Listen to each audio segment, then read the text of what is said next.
விழுப்புரம் நகராட்சியில் சேகரிக்கப்படும் குப்பைகளை சாலை ஓரங்களில் நீர்நிலைகளிலும் கொட்டுவதால் கால்நடைகள் மற்றும் பொதுமக்கள் அவதியடைந்து வருகின்றனர். இது குறித்த விரிவான தகவல்களை நமது செய்தியாளர் வினோத் வழங்க கேட்கலாம். விழுப்புரம் நகரம் என்பது தென் மாவட்டங்களையும் சென்னை நகரத்தையும் இணைக்கும் முக்கிய நகரமாக விழுப்புரம் நகரம் திகழ்ந்து வருகிறது. விழுப்புரம் நகரத்தில் மக்களால் உபயோகிக்கப்படும் குப்பைகள் அகற்றுவது நகராட்சி நிர்வாகம் தொய்வாகவே கருதப்படுகிறது. மக்களால் பிரித்து கொடுக்கப்படும் குப்பைகளை கொட்டுவதற்கு குப்பை கிடங்குகள் இல்லாமல் ஆங்காங்கே சாலை ஓரங்களிலும் நீர்நிலைகளிலும் குடியிருப்பு பகுதியிலும் குப்பைகளை கொட்டி வருகின்றனர். இது குறித்த தகவலை நம்ம பகிர்வதற்காக கரிகால சோழன் பசுமை மீட்பு படையின் ஒருங்கிணைப்பாளர் அகிலன் இணைந்திருக்கிறார். கேட்போம் அவரிடம். சார் வணக்கம். இப்ப நகராட்சி நிர்வாகத்துல எந்த அளவுக்கு குப்பையை பிரிக்கும் பணி எந்த அளவுக்கு திறம்பட செயல்படுறாங்க, இதனால கால்நடைகள் எந்த அளவுக்கு பாதிக்கப்படுது, இதை பத்தி உங்க கருத்து என்ன சார்? அதாவது இப்ப கடந்த ஒரு 2-3 ஆண்டுகளுக்கு முன்னாடி பாத்தீங்கன்னா அதாவது நூற்றுக்கணக்கான கோடி ரூபாய் செலவு பண்ணி பார்த்தீங்கன்னா குப்பையை தரம் பிறக்கும் இது வச்சுருந்தாங்க. இங்கே விழுப்புரம் நகராட்சியில் பண்ணியிருந்தாங்க.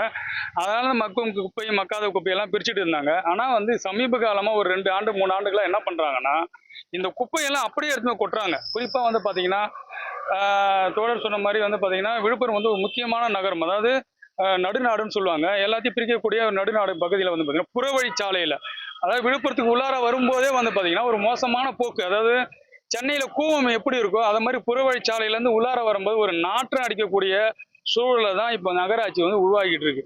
தரம் பிரிக்கிற போது இல்லை, அதாவது இந்த மாதிரி ஒரு பிரச்சனை இல்லை. இப்போ என்ன பண்ணுறாங்கன்னா, ஒவ்வொரு இடத்துலையுமே பார்த்து மூட்டை மூட்டையாக அந்த கழிவுகளை அப்படியே தரம் பிரிக்காமல் எதுவுமே பிரிக்காமல் அப்படியே போட்டு வச்சுறாங்க.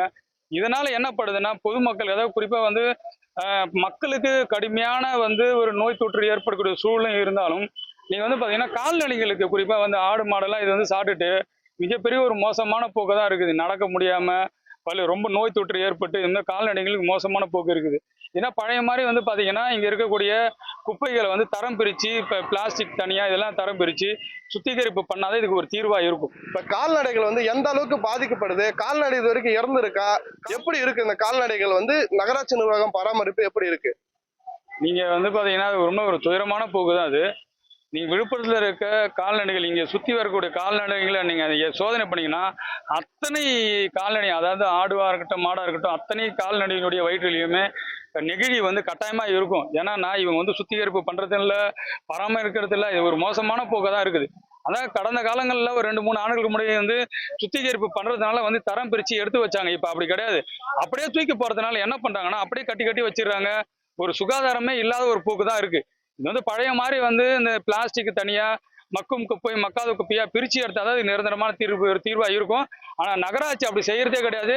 விழுப்புரத்துல இருக்கக்கூடிய எந்த கால்நடை வயிற்றுல நீங்க பார்த்தாலும் ஒரு சோதனை பண்ணி பாத்தீங்கன்னா கட்டாய நெகிழி இருக்குன்றதா ஒரு மோசமான போக்கு. இங்க விழுப்புரம் மட்டும் கிடையாது, தமிழ்நாடு முழுவதுமே இந்த மாதிரி போக்கு இருக்குது. தமிழ்நாடு அரசு, தமிழக அரசு இதெல்லாம் கவனத்தில் கொண்டு கால்நடைகள் மேல ஒரு அக்கறை கொண்டு இதெல்லாம் பிரிச்சு தனியா ஏற்கனவே இருந்த மாதிரி மறுசுழற்சி பண்ற மாதிரி ஒரு நிலையை கொண்டு வந்தாதான் இதுக்கு முழுமையான தீர்வா இருக்கும்.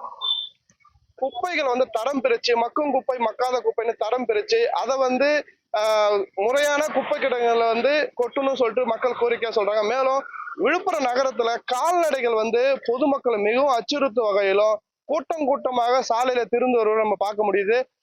அதை நகராட்சி நிர்வாகம் ஒழுங்குபடுத்தணும் மக்கள் கோரிக்கையாக உள்ளது. நியூஸ் 7 தமிழ் செய்திகளுக்காக விழுப்புரத்திலிருந்து வினோத்.